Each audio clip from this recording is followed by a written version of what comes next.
அனைவருக்கும் வணக்கம். அதாவது வரக்கூடிய இந்த வருஷம் குரு பெயர்ச்சியில் குழந்தை பாக்கியம் பெறப்போகும் 5 ராசிக்காரர்கள் யார் யார் அப்படிங்கிறத பற்றி தான் இந்த பதிவுல நம்ம தெரிஞ்சுக்க போறோம். நமக்கு இந்த ஆண்டு குரு பெயர்ச்சி எப்ப வருகின்றதுன்னா 2026ஆம் ஆண்டு ஜூன் மாதம் 2ஆம் தேதி வாக்கிய பஞ்சாங்கப்படி ஜூன் 2ல அதிகாலை வேளையில குரு பகவான் மிதுன ராசியிலிருந்து விலகி கடக ராசிக்கு வந்துட்டு உச்ச நிலையில பெயர்ச்சி ஆகின்றாரு. அதிலும் ஒரு சிலருக்கு வாக்கிய பஞ்சாங்கம் அப்படின்னா என்ன என்று கேட்கலாம். மேலும் திருக்கணித பஞ்சாங்கப்படி எப்பொழுதும் என்றும் கேட்பீங்க. அதுவும் திருக்கணிதத்தின்படி ஜூன் மாதம் 2ஆம் தேதி மதியத்திற்கு மேல 2:25 பிறகு மிதுன ராசியிலிருந்து கடக ராசிக்கு பயிற்சியாகின்றாரு. ஜூலை மாதம் 14ஆம் தேதி முதல் ஆகஸ்ட் மாதம் 12ஆம் தேதி வரை குரு பகவான் வந்துட்டு அந்த அடைப்பு காலம் என்று சொல்லக்கூடிய இந்த காலத்துல இருக்கின்றாரு. இந்த நேரத்துல கருவுற்ற பெண்கள் சற்று கவனமாக வந்துட்டு இருக்கணும். அதே போன்று அக்டோபர் 31ஆம் தேதி சிம்ம ராசிக்கு வந்துட்டு பயிற்சி ஆகின்றாரு. இதன் மூலியமா சிம்ம ராசிக்காரர்களுக்கு பலன்கள் வந்துட்டு ரொம்பவுமே அதிகமாகவே வந்துட்டு காணப்படும்.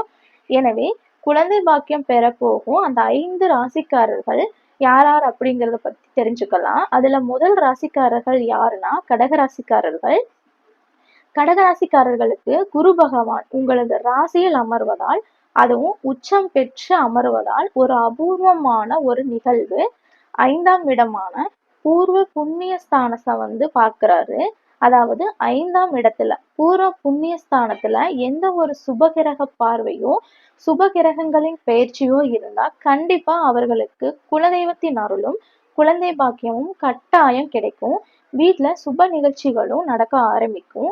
ஒரு சிலர் வந்து சொல்லி இருப்பாங்க, கடகராசியில இந்த முறை வந்து ஜென்ம குருவா குரு பகவான் வந்து வர்றதுனால ஜென்ம குரு அப்படின்னாலே ஒரு சில கஷ்டங்கள் வந்து வரும். ஆனால் இந்த முறை உச்சம் பெற்று அமர்வதால் உங்களுக்கு பல நன்மைகள் வந்து நடக்க போகின்றது. குரு பகவான் பொதுவாகவே இருக்கிற இடத்தை விட அவரோட பார்வைக்கு பலன் வந்துட்டு அதிகம் அப்படின்னு வந்து சொல்லுவாங்க. அப்படி கடக ராசியில் அமர்ந்து தனது 5, 7, 9ஆம் இடத்தை பார்க்கிறாரு. இதன் மூலம் புத்திர பாக்கியம் மற்றும் பூர்வீக சொத்துக்களால் லாபம் வந்து ஏற்படும்.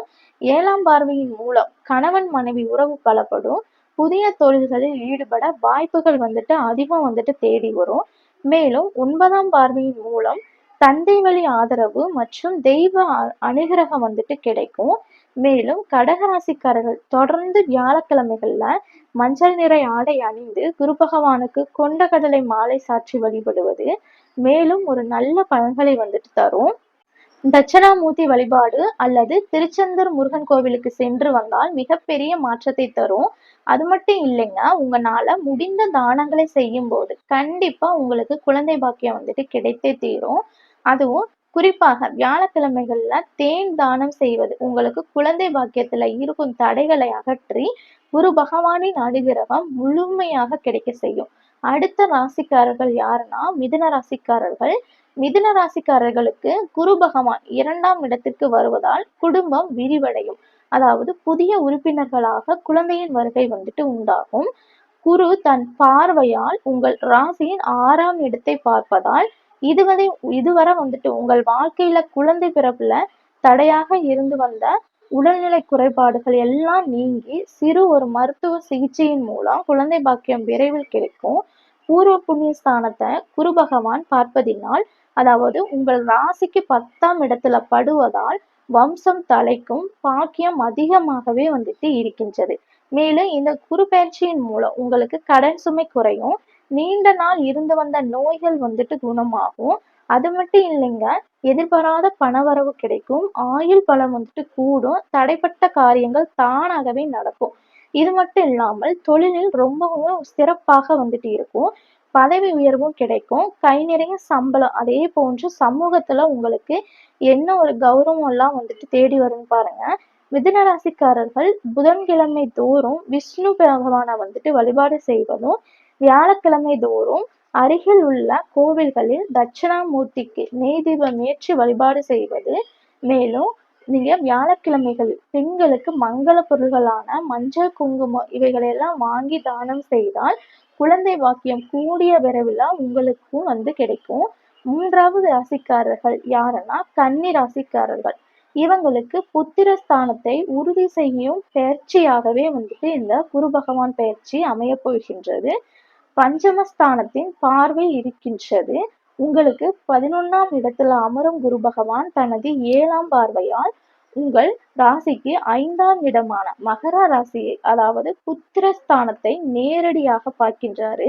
ஜோதிடவியலின்படி குரு பகவான் 5ஆம் இடத்தை பார்ப்பதால் புத்திர தோஷம் நீங்கி வாரிசு உருவாகும்.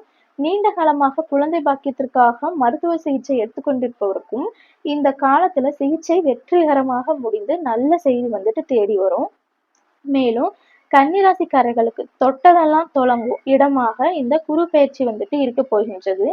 அதோடு மட்டும் இல்லாமல் பண தட்டுப்பாடு நீங்கி பல வழிகளில் வந்துட்டு வருமானம் வரும். அது மட்டும் இல்லைங்க, சமூகத்தில் உங்களுக்கு அந்தஸ்து உயரும், பதவி உயர்வும் வந்துட்டு கிடைக்கும். மேலும் நீங்கள் ஏதேனும் இந்த குரு பயிற்சியில் தடைகள் ஏதாவது இருந்துச்சுனாலும் முதல்ல உங்களது குலதெய்வ கோவிலுக்கு சென்று மாவிளக்கு போட்டு வரவும். குழந்தை பாக்கியம் தடைகளை எல்லாம் வந்துட்டு அது நீக்கும். வியாழக்கிழமைகள்ல தட்சிணாமூர்த்திக்கு மஞ்சள் மலர்களில் அர்ச்சனை செய்வது நல்லது.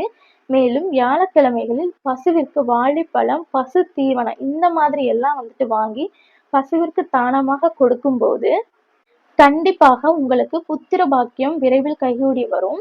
4வது ராசிக்காரர்கள் யாருன்னா விருச்சிக ராசிக்காரர்கள். விருச்சிக ராசிக்காரர்களுக்கு குரு பகவான் 9ஆம் இடமான பாக்கியஸ்தானத்துல வருகிறாரு. குழந்தை பாக்கியம் 9ஆம் இடம் என்பது பிதுர் புண்ணிய ஸ்தானத்தை வந்துட்டு குறிக்கின்றது. இங்கு குரு பகவான் உச்சம் பெற்று அமர்வது மிகப்பெரிய ஒரு யோகம். குரு தனது 5ஆம் பார்வையாக உங்கள் ராசியிலே 1ஆம் பார்வையாக பார்க்கிறாரு. இதன் மூலம் உடலில் இருந்த பிணிகள் நீங்கி ஆரோக்கியமான குழந்தை பிறப்பதற்கான உடல் தகுதி வந்துட்டு கூடும். நீண்ட காலம் காத்திருக்கும் வாரிசு யோகம் வந்துட்டு உண்டாகும். மேலும் குரு பகவானின் பார்வையின் மூலம் மன தெளிவு, முகப்பொலிவு, தன்னம்பிக்கை இதெல்லாமே வந்துட்டு ஏற்பட தொடங்கும். அது மட்டும் இல்லைங்க, 3ஆம் பார்வையாக தைரியம் வந்துட்டு கூடும். தம்பி தங்கை இவங்க வழிகள்ல சுப செய்திகள் வந்துட்டு உங்களுக்கு வந்து அடையும். மேலும் முக்கியமான இடம் புத்திரஸ்தானத்தை வந்துட்டு குரு பகவான் பார்க்கறதுனால புத்திர தோஷம் வந்துட்டு நீங்கி வாரிசு வந்துட்டு உண்டாகும். நீங்க செவ்வாய்க்கிழமை தோறும் முருகப்பெருமானை வழிபாடு நீங்க செய்வதன் மூலமா வியாழக்கிழமையில சித்தர்கள் வழிபாடு வந்துட்டு செய்யலாம். மேலும் உங்களுக்கு இது நல்ல பலன்களை வந்துட்டு பெற்று தரும். கடைசியா 5வது ராசிக்காரர்கள் யாருன்னா மீனம் ராசிக்காரர்கள். இந்த ராசிக்கு குரு பகவான் உங்கள் ராசிநாதனாகவே வந்துட்டு ஆவார். இவர் உங்கள் ராசிக்கு 5ஆம் இடமான புத்திரஸ்தானத்துக்கே வந்துட்டு வருகிறாரு. குரு நின்ற இடம் பால் என்ற ஒரு பழமொழி உண்டு. ஆனால் மீன ராசிக்கு குரு 5இல் உச்சம் பெறுவதால் இங்கு விதிவிலக்கு பொருந்தாது. மாறாக புத்திரகாரகன் புத்திரஸ்தானத்திலே உச்சம் பெறுவது மிகச்சிறந்த பலனை தரும். இதுவரை குழந்தை பாக்கியம் தள்ளி போனவர்களுக்கு இந்த பயிற்சியில நிச்சயம் அலலை சத்தம் வந்துட்டு கேட்கும். குறிப்பா அறிவுத்திறன் மிக்க குழந்தை பிறக்கும், யோகம் உண்டாகும். மேலும் இந்த குரு பகவானின் பார்வையால் ஆசீர்வாதம் மற்றும் குலதெய்வத்தின் அருள் கிடைக்கும். நீண்ட தூர ஆன்மீக பயணியும் வந்துட்டு நீங்க செல்லும் ஒரு யோகம் வந்துட்டு உண்டாகும். லாபங்கள் பெருகும். மூத்த சகோதரர்களின் உதவி வந்துட்டு கிடைக்கும். எடுத்த காரியங்களில் வெற்றி கிடைக்கும். 5ஆம் இடத்துல இருந்து கொண்டு 9ஆம் பார்வையாக உங்கள் ராசியில் குரு பார்க்கிறாரு. இது உங்களுக்கு மிகப்பெரிய ஒரு பாதுகாப்பையும் கௌரவத்தையும் வந்துட்டு உங்களுக்கு அந்த ராசிநாதன் வந்து குரு என்பதால் வியாழக்கிழமை தோறும் தட்சிணாமூர்த்திக்கு நீங்கள் மஞ்சள் துணி சாற்றி வழிபடுவது, மேலும் ஓம் நமோ நாராயணா என்ற மந்திரத்தை அடிக்கடி உச்சரிப்பது நல்ல ஒரு பலனை வந்துட்டு உங்களுக்கு பெற்றுத்தரும். என்னங்க, இந்த பதிவு பார்த்தா உங்களது ராசியும் வந்துட்டு இடம்பெற்றிருக்கான்னு வந்துட்டு மறக்காம கமெண்ட் செக்ஷன்ல வந்துட்டு பதிவிடுங்க. மீண்டும் வேறொரு பதிவு சந்திக்கும் வரை நன்றி, வணக்கம்.